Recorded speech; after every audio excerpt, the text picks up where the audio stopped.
Dalla cucina ci addentriamo nel bagno. Questa è la mitica porta. Bellissima. Eccolo. Lampada. Abbiamo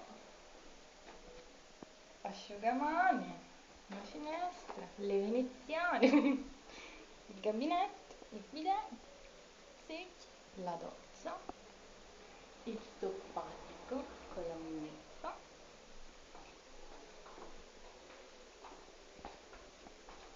ma io mi devo ricordare di tutto.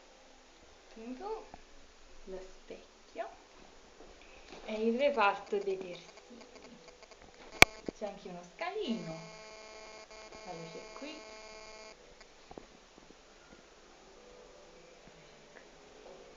Bella, ma adesso andiamo, vedi se andiamo nella stanza più bella, la camera da letto. Dietro la porta c'è l'attaccapanni, la sedia con i panni, la tv, il musicone, brandino con i panni, finestra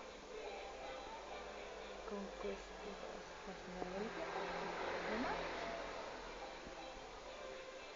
il letto,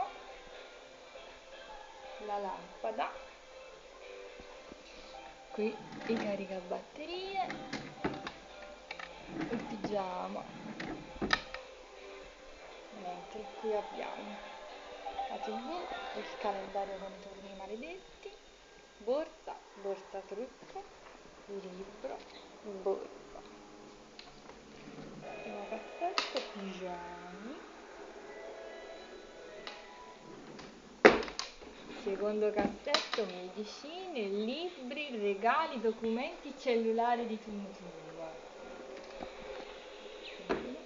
Terzo cassetto, roba di Nunzia.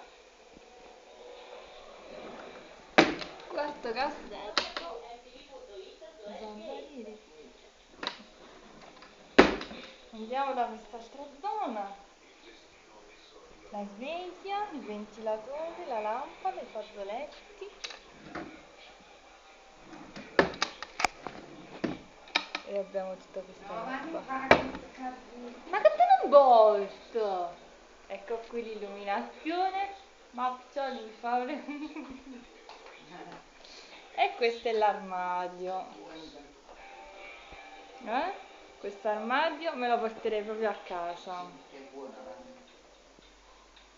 Ma l'hai rotto tu? No, non ho rotto niente. Qui è tipo ripostiglio.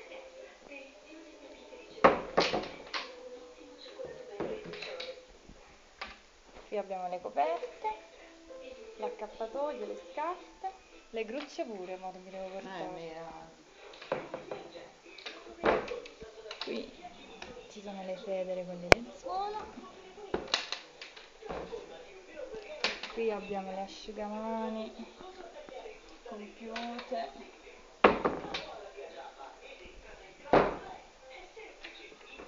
Qui ci sono i panni, però non si vede niente.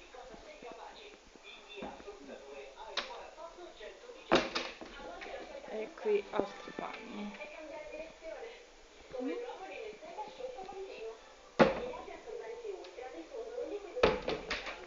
Questa è tutta la casa. Facciamoci un altro volto.